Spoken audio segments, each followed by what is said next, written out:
get to the bag, ayy. Got the foot on the gas, pedal to the metal when the lane moving fast, ayy. Ayy, let them all cross. If they hate, then let them hate and make a bigger boss, ayy. This episode is brought to you by SPI Logistics, the premier freight agent logistics firm in North America. For over 40 years, SPI has been diligently building the most successful freight agent network to provide first-class relationships for our shippers, receivers, and carrier partners. We are more than another transportation network. We are a dedicated team of professionals united by one singular purpose, and that is to expedite our agents' success. All of our agents are set up for success on day one, as they are provided with a full suite of support staff that is ready to assist them with everything from after-hours emergencies to financial and administrative needs on a no-fee basis. This way, you can focus on continuing to grow your business. There is no financial risk to start, and you have the ability to earn up to 75% in commissions. If you are looking to take control of your financial future and build your business with the backing of one of the most successful logistics firms in North America, visit www.spi3pl.com to learn more. Do me a favor and let them know that the Freight Coach sent you. What is up, ladies and gentlemen? We are back. We are live. It is the Freight Coach Podcast, the top podcast in transportation, coming to you guys every single weekday, 8:30 a.m. Pacific, 10:30 Central, to break down some industry headlines. But most importantly, you guys, provide actual insight. Stuff that you actually need in your day-to-day that you can apply, utilize, and see a meaningful difference in your business and your life. Happy Tuesday, everybody. I got a very special guest. I'm going to bring him up here in a second. And, I can only talk about current events so much. I like talking about how do we build businesses and how do we actually get things going, because things are going to happen, you guys. So much stuff happens outside of our control, and we got to find a way to win. But before we jump into that, you guys, you know what we got to do? It's called This Week in Freight, powered by my friends at DAT. You guys, we break down lanes on a lane-by-lane basis 3 times a week: dry van, reefer, flatbed. And I'm just teaching you guys how to read a market, because that's what I do every single day when I'm out there prospecting and actually moving freight, because, that's the difference between me and a lot of people who talk in this industry. I actually move freight. So with that being said, you guys, this week's lane is a dry van, and it is Columbia, South Carolina, going to Waco, Texas. And again, you guys, this is 100% viewer submitted. If you want your lane broken down on the show, email my team, podcast@thefreightcoach.com. So as we know, you guys, the first thing I always pay attention to is the miles. This is 1,000 miles. So Friday to Monday is going to be exponentially more expensive. Thursday to Monday, even more expensive, if that is your customer's requirement on that. But, furthermore, you guys, what we're seeing right now, obviously last week was Blitz Week, and there's a lot of stuff that has came down on there. And, rates obviously shot up.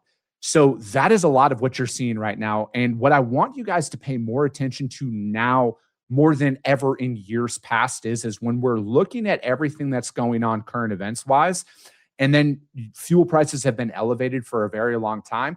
Don't be surprised if these rates stay up. I'm going to go as bold as saying through the 4th of July. Why do I say that? Because I already see people complaining how drivers are expecting the same rates this week as they got last week. That is probably going to happen. I will say with almost 100% certainty through Memorial Day. I wouldn't be surprised if you see elevated prices through the 4th of July. I think right now more than ever, this is a lot of things are leading into probably a lot of rebids out there with your contracts. If any of you guys are working off of RFP freight, if tender rejections continue to rise out there across the board, if their entire network is failing on it, they're going to probably spike a rebid or a mini bid in there to kind of weather this and gap this out. If you're in a truck in hand style pricing with your customers, like that pure spot market play, I think you're in a very, very strong position on a lot of the lanes that you're moving right now, because today's price isn't going to be tomorrow's price. And I want you guys to be aware of that. So if you're bidding on this lane in particular and your customer's fishing for a rate right now, they might have this load popping up. There's got to be some disclaimers on there. And if you've never had this conversation with your customer, I want you guys to call them in this instance and say, hey, we can provide you a price today, but that might not work the day of shipment, but here's why, right? Like there's a ton of data that's out there and you need to feed them this information, because I've already seen this, you guys. I've seen like a $300 to $400 swing on lanes that we move. We bid it out on a Tuesday to pick up on a Thursday. And now, we pad in with a lot of that stuff. And I move the freight no matter what. Like, I don't ask for more money from my customer if I'm off. If I got to break even or lose some money, I'm going to do that to service the account. But there needs to be some disclaimers right now, specifically with what we're seeing, because these rates are probably going to be elevated here for a little bit. You can interject any lane that you see on here. The national average, you guys, I want you to throw that shit out the window. Do not pay attention to that at all right now. I want you to pay attention to a lane by lane breakdown that you're moving. Now, that is specifically to spot market style freight. If you're under contract with your customers, I'm assuming there's some conversations that are going on behind the scenes right now about adjusting pricing if it hasn't already. But with what we're seeing right now, you guys, truck in hand is going to be the play. Okay. What do I mean by that? There's the days of just post and praying and hoping that a truck becomes available are dead and gone. You got to actually work your capacity. Okay. You really do. And you got to present that capacity to your customers as it becomes available. So if I'm moving South Carolina to Waco, Texas right now in a dry van, and I've got carriers that have ran it for me, I'm calling all of those carriers. I'm trying to find out when they're going to be back out there in Columbia, South Carolina, and I'm presenting that option to my customer on a truck by truck basis. Okay. Try this out. This is what personally works for me. And it's worked for me in the past because I've seen this stuff happen before, you guys. All right. The rate is the rate. The person with the truck is ultimately going to win, and you need to learn how to work your capacity at a higher level besides posting and praying out there. But that is it for the dry van breakdown, you guys, on This Week in Freight, powered by my friends over at DAT. We see that curve heading up, and it might continue to rise here for the foreseeable future. I wouldn't expect it to drop anytime soon if I were you. But, again, if you guys want to jump in on this, email my team, podcast@thefreightcoach.com, and we will break it on down. But speaking of all of that fun stuff, how do you do all of this? How do you track your leads and how do you sell, right? That's always one of the big things out there. So I'm going to bring on my friend, Mr. Josh Lyles, back on the show with our official CRM that we use inside of our company. Let's go. And Salesdash changed my opinion on CRM. And I tell Josh that every time because I probably shit on CRMs more than anybody. You did. I watched the shows when you did. I used to watch them from afar. I'm like, one of these days we'll get them. And you did. And, it's like, dude, it's one of those things where, when we were talking about it at TIA earlier this year, and I was on a panel, because like we're growing. And one of those key steps that we implemented into our business was like, we needed to track our leads because it still happens to this day. I'm never going to be too proud to admit, like, one of the biggest things is if we're not following up at the right time with our prospects, and so much just like sits in a CRM and never gets worked. And there's just so much opportunity that's out there. Yeah. I mean, I think it's what a lot of people deal with. I think one of the top problems that we always see with most teams, we move teams over from all CRMs that are out there, and we move them over to Salesdash that are in the logistics space. And when you get the data over and you're taking a look at like how many leads are in everybody's name, there's just way too much for people to manage. It's overwhelming for a lot of people. And then I think it's just one of those things where you don't really actually want to use the system. Yeah. So I think it's really smart to take a practice to actually start slimmer with the amount of leads that you're going after until you're in a really good follow-up method, because it is really easy to get focused on the lead gen. But I think for anybody that's a seasoned salesperson in logistics, that follow-ups are pretty much what rule everything else. If you're only getting to somebody once every month, it's probably going to, not say it's not going to happen, but it's going to be challenging in the grand scheme. Yeah, dude, it is. It's like, I forget who I was talking about this with here recently on the show, but I'm like, you have to be a multi-caliber sales rep in today's environment, right? Like you can't just have one method. You can't just call people or just DM them or email them. Like, you need to use a combination of everything. And, most importantly, you need to document that stuff because, for me, it's like, I'd like to do an every 2-week cadence with a lot of our prospects. And it's not, hey, I have trucks in your area. I try and provide a lot of market data, like overall market data. These are, this is going on during this week, fuel prices, blah, blah, blah. I try and put a lot of just like pertinent information to their operation. Now, I'm assuming most of my prospects probably delete the email right away, and that's fine. But they don't block me. So if they are reading it, hopefully they're getting value out of it, because that's really all I'm trying to position myself as. Because one thing I think that shocked me the most about everything that's going on in the market right now, and I know everybody's going to say they're killing it out there from a new business development. I'm shocked at how little the needle has moved from people wanting to talk to new providers at all with everything that's going on. And like I was saying on the market report, capacity is still plentiful.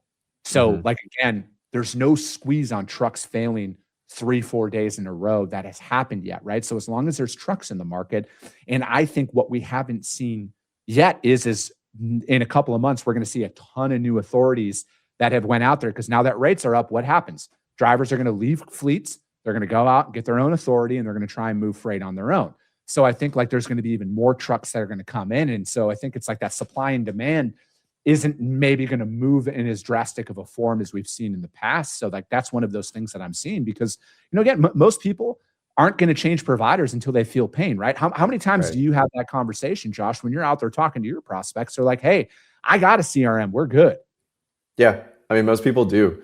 But we try to take an approach similar to you, right? Where it's just education. So, okay, cool. I know that you have a solution in place, and I think it's similar to freight brokers. They obviously have carriers, brokers that are in place and everything, but I think it's just more, how can you try to be educational? And ultimately, you know, we work on a day-by-day basis to actually solve problems that in particular logistics sales reps, you know, go through on a day in and day out basis. So we hear a lot of the same problems constantly. And all we can do is control is just the education of that. And, you know, of course, like there's going to be, it's not going to be the thing that they want to just change day one when we reach out to them. So, you know, for me, I think my mindset's always just a long-term approach. You just never know. Like sometimes it can be that day and that week. Sometimes you're lucky in that instance, but oftentimes if it's 6 months from now, if it's 12 months from now, 18 months from now, then, hey, at least all we can do is put ourselves in a position to control at least having a conversation, because we've at least, you know, positioned enough relevant topics and messages and, you know, stories or whatever it may be in front of them. But I always look at it too, man. It's like, at some point, you know, you would hope most teams at some point do talk about sales internally to say, well, what's working or what's not working. And in particular, you're going to go to your CRM because you want to see those things, and either you see activity or you don't. And that's the other thing too, is okay, great. Well, how can we make sure that we're positioning stuff so that way, if that stuff or those specific topics are coming up, that if that's something that's not great in their current solution today, that, you know, we can make sure, okay, great, the education's been there, that we can actually help them out with that, because we know it's not good with the generic CRMs that are out there in comparison to, you know, a more logistics specific CRM. What do you think people get wrong about developing business? I have opinions about this, but I'd love to hear from you, right? Like you talk to people all day long, brokers across the board, transportation providers across the board. What is kind of like a common theme out there that most organizations are like, this is what we're missing? I mean, I think going back to the leads thing, I think that's easily one of them in particular. I don't think people, I think everybody, like so many people just like, they try to play more of a volume game versus a quality game. You know, like I like one of the stories. So one of the brokerages that I went and visited last year that works with us, they have over 20 salespeople. And the sales rep that closed the most new shippers spoke up, you know, in our session where all of us were talking together. And he's like, yeah, I closed the most shippers, but I didn't close the right shippers. Right. So, okay, cool. Those are wins and everything, but ultimately they weren't ones that moved enough volume. So for him, then he's now shifting towards, okay, I'm really focused on the quality. I really want to make sure I'm qualifying when it comes to understanding like the true volume play, whether it's just, hey, like their primary location, or do they have multiple different locations or multiple different shipping managers, transportation managers that tender out freight. So yeah, I mean, I think that goes into play, but I mean, ultimately, you know, like as a broker, you're providing a service. Like for us, we're providing, you know, a product with software and everything. I always think it's just the long-term approaches more than anything else. And same thing, like education, but willing to play the long game. I feel, this is just my personal take, at least with like freight brokers in general, a lot of times I think it's just, okay, you're going to reach out to somebody and you're going to say that your service is the best and that you can help them out. But at the same time, if you're a stranger, which you are, and you haven't had enough conversations with them, like if you were in their shoes, would you just trust handing over tens of thousands, hundreds of thousands of dollars worth of freight over to some stranger that you just met on call number one, and you don't even know what they look like or anything of that nature? So that was always like my mindset, I guess, when I was in brokerage. is how can you at least drive enough conversations to at least earn one opportunity to work to get into that. But I think a lot of people think that they just deserve it just because, right? Or, hey, I've just been doing this long enough. But okay, cool. If you haven't built enough rapport, and I think rapport is the main thing in particular, is that it just does require a number of follow-ups and whatnot. And the metric that I always go back to, so the last sales team that I managed in freight, it was a team of 8, and our top 30 customers, from this isn't from start to finish in terms of like, hey, lead got into the rep's name in the CRM and then we moved our first shipment, but it was actually from first contact, and I did all this manually, but from first contact with the DM to when they did move their first shipment was 81 days. In terms of actually being able to earn that opportunity. So sometimes it's faster. A lot of the times, honestly, it was beyond the 81 days. It could be over a year sometimes. But I think it's just building the rapport and that it takes time. And I think a lot of people don't have the patience. That's a phenomenal summary, Josh, because I'm, and that personally, man, that's something that I struggle with a lot, right? Like when I'm out there and I'm prospecting, like I'm not expecting anybody to give me their business on the first call or even really give me any time, right? And it's like, I don't go in there. My strategy is always like, hey, it's introductory. I want to like ask them something about their operation that isn't, hey, I have trucks, can I quote your freight, right? Because I think like that's the default that a lot of people like to get in on. And, I try and find out a little bit more about their operations, right? Like, hey, you manufacture this product. Are you going here with it or here with it? Is it this required at offloading or that required at offloading? And I try and just ask them something about that because like, I'm not naive to think that they don't have a quality group of brokers already inside of their operation or providers or carriers. I'm just trying to set myself up to like, hey, you think of me first, right? Like I want you to think of me first in the event your current network can't come through. And how do we put ourselves in that position to where it's like they look at us as a subject matter expert? And I think in today's environment, like there's so much access to information that it almost creates an even higher level of paralysis by analysis. And, I try and tell people like at the end of the day, who do you want to go after? Because if you just want to go after people who let you quote on freight, there are plenty of shippers out there where you can get added to a distribution list and you can be busy all day long bidding with 50 other people on the CC list and all that stuff. Yep. Exactly. But I look at it as it's like if I'm going to invest my time in prospecting and building a book of business, there's going to be some key parameters that have to follow up, i.e. scalable volume. All right. I want consistency inside of that. And that doesn't always come in the form of an RFP style shipper, but like, hey, I want to find somebody who moves like 4 to 10 daily shipments. Okay. Maybe they got a few facilities that are out there. They're primarily full truckload. I'm trying to do that process of elimination thing because I'm not like, can we do LTL? Yeah. Like at SPI where we're an agent, they have a phenomenal LTL platform built in that we can provide to our customers. But again, I don't want to sound like a generalist when I'm prospecting individuals out there. And I try and hone in on that. And it's like, with lead generation software, I think it's so hit or miss because you can put all the parameters in the world in there, right? Revenue, employee, product, whatever it is. And it could still feed you a bunch of bullshit leads at the end of the day. Always. Yeah. Yeah. You can't always trust what it's going to feed you. And, but I do think it also starts too by actually just knowing what do your customers move, like products, commodities, and, can you go find some lookalikes and that stuff, because it makes it easier than to at least like find some kind of common ground. A lot of people when they start off, they'll use their just general location, right? So for you, it'd be Metro Phoenix. And like, that's the easiest place for you to start because you at least have some common ground. And then, okay, great. Well, if you've consistently moved a specific commodity or product, well, that's going to be the next thing for anybody across the US because you will know, hey, in these specific situations, these are challenges that carriers have or that other brokers have had, based on the other shippers that you work with that you could talk with them about, see if they run in different scenarios.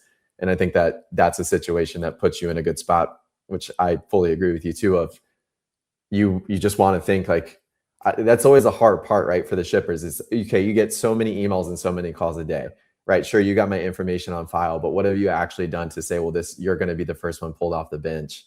And how have you positioned yourself to do that? Because typically like a just general email with a flyer or a website's probably not going to do all the justice because they've received so many of those. So it's challenging, but that's just the nature of the game too. It's just how it is. And you got to think creatively of how you put yourself in that position.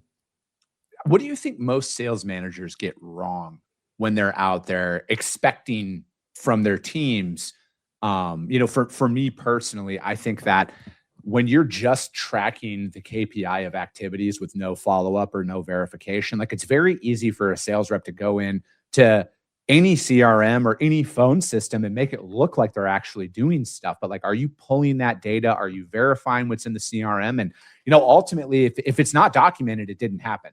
And I think a lot of people let stuff slide. So it's like, what are some of those things where it's like, you've seen success in people like, I don't want to say forcing accountability, but it's kind of the title of the show. How do you force accountability on your team? I mean, I think with accountability at the end of the day, especially with sales reps in particular, like I would be curious for a sales rep, well, what do they think that they need to do to actually have success with their business? So if you wanted to onboard 2 shippers in a month, well, what do you think that actually takes for you to onboard 2 shippers in a month? I don't think it's on the managers to sit there and exactly tell them. I think the sales rep should be intelligent enough to sit there and say, well, I think I need to make X amount of calls, emails, and all this kind of stuff, take an omni-channel approach, right? And say, hey, I need to try all these avenues, calls, emails, LinkedIn, whatever it may be. But ultimately, I think I think where the manager sales rep disconnect is very often is the managers just saying, hey, you need to make 100 calls, but there's no rhyme and reason and logic behind like, why is that the specific number? And, where does that work? But I would also say at times too, and I've heard this from a multitude of different teams and also just from experience. I think if you're not like, number one, you obviously have to be aware of somebody's book and what they've actually been able to do. But I don't think everybody wants to just be told, hey, I have to do this. And you have to understand all the little wins that go into it. If you actually have a 10, 20-minute conversation with somebody, that's a big win, right? But if you're just glossing over that and just saying, well, you didn't hit your 50 calls or whatever it was today, but you actually had 5 really good connections, I would bet most people that you talk to, if they could just have 5 really good connections and 5 calls a day instead of, 75 left voicemails, no answers, or shut down by the gatekeeper, they'd probably take that all day, right? Because 5 connections over the course of a month is over, 100 unique ones. And then chances are you're probably going to have your chance at 2 shippers or however many that you're gunning for. So I think not discounting the actual connections, but what do those actually look like and sound like, and how are you maximizing on those? Because there's always some next steps. And of course, like you may not have gotten onboarded or closed that specific day, but okay, great. Well, what's the strategy? And this is where the managers, I think, got to come in terms of like how you're actually progressing, because the activities and everything are important, but it's like the nurturing and the follow-up and the strategy of the follow-up to say, great, I've had this conversation now, but what does the next one actually look like to continue to try to add value or position yourself as the next first person off the bench? Again, it's challenging. Not everybody has all the answers. All shippers are also very different, right. But I think that conversation is really important to be driving all the time. I think like if most people actually understood, like say you got 500 leads, right? Arbitrary number.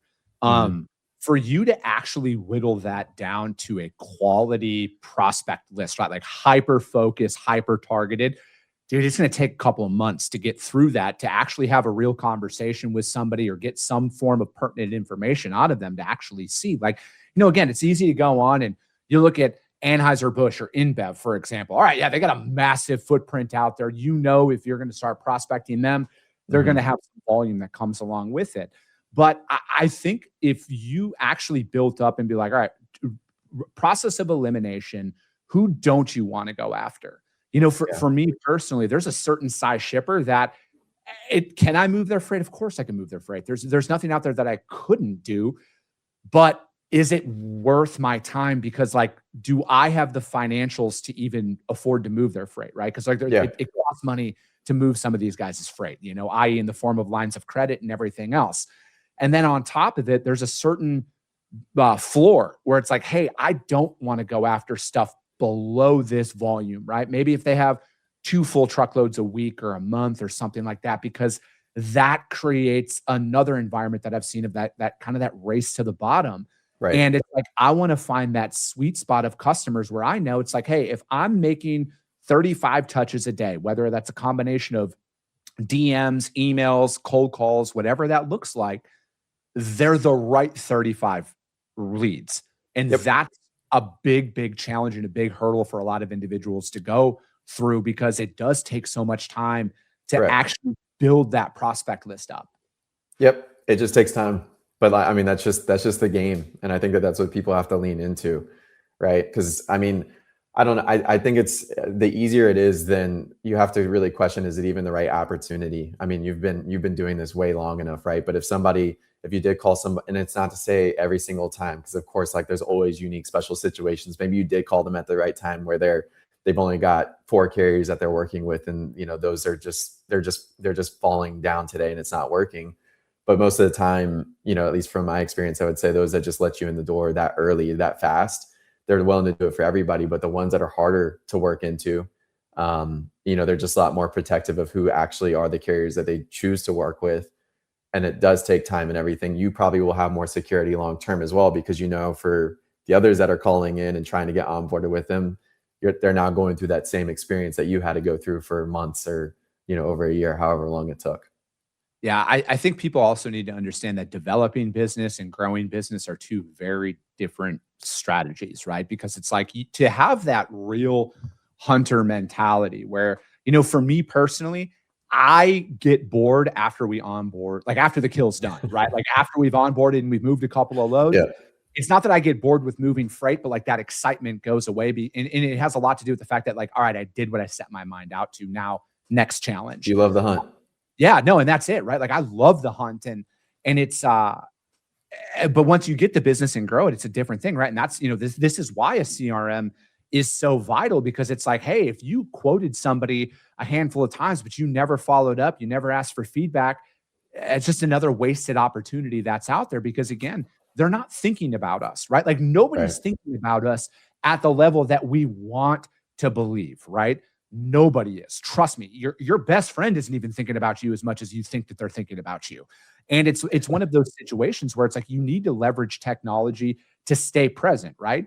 And it's like you have to be patient in this approach, because if you onboard with somebody, you move a couple of shipments and you stop following up because you're like, oh, they love us, they're just going to keep giving us freight. They might, but unless you stay present, dude, they're going to go to the person who follows up with them every single week or whatever that looks like, because otherwise you're just another number to them. Yep.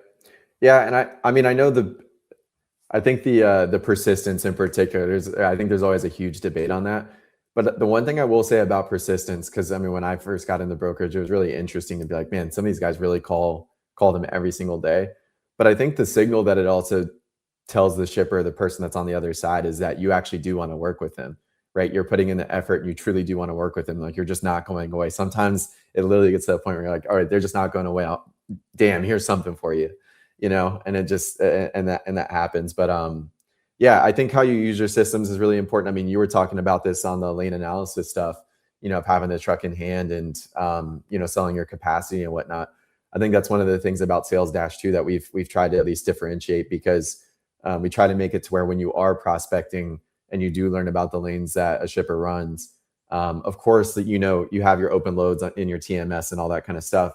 But okay, great. Well, if there's not a good fit for that carrier, well, you could go take a look at your prospect base. And that's one of the best follow-ups that you can have, right? If it's somebody that's got a truck in a specific area and you get to now have a more strategic conversation with them, I think that's a really good way to lead too.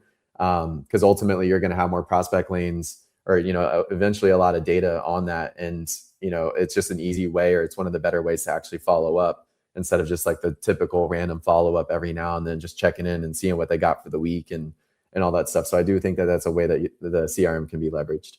No, I mean, there's a trove of data inside of everybody's operation that they're not tracking. And, admittedly, that was something we weren't tracking at a level we should have internally with you guys, with Salesdash is, what business unit is that lead? Like I knew it, right? Because it's like, I'm the one who's reaching out to them all the time.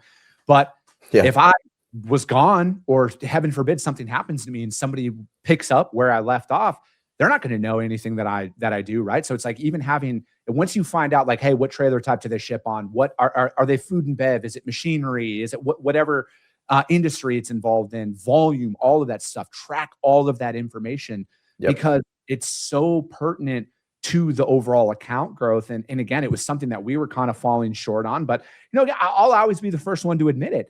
The hardest part about business for me, Josh, is systems development, because it takes so much work to go through to be like, hey, are we actually tracking what's legit? Do we even need this? And then furthermore, is this even working? And you won't know that for 3, 6, maybe 9 months of actually putting in the time to build that stuff out. And you got to make those adjustments. Yeah. I mean, of course, I'm going to be very biased on CRMs in particular, but sales reps and, we're always going to work to try to figure out how we make data entry easier and whatnot. But I just think that from a mindset perspective, I think so many sales reps can flip their mindset to say, hey, if I do have these conversations and recording that information in a way that you can leverage it later on is important, because 3 months goes by and the majority of that information, probably over 80% of it, you're just going to forget. Right. And 3 months goes by really fast, I think, in this industry. And as the time goes by more and more, then 6 months goes by even faster. A year goes by. And so I think you're actually doing yourself a disservice by not recording that information, because you can't then eventually get back to them with all the details, continue to build on that conversation, because also nobody wants to cover the same information that they once did with you. Right. I don't think that shows really good attention to detail and all that kind of stuff. But I would actually say we'll maximize those conversations that you had. Make sure you record it, because I think everybody should be thinking like there's a very good chance that you are going to forget the bulk of it, whether you actually want to pursue that account or not. But even in the situation where you don't, it's still going to allow you to focus, like you were saying, on the 35 that actually matter. At least these are the 35 and here's the reasons why.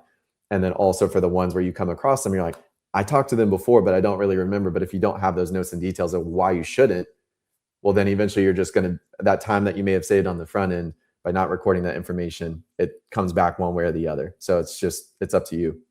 No, dude, I love it. Josh, thank you so much for your time today. How does anybody reach out to you to find out more about what you guys got going on?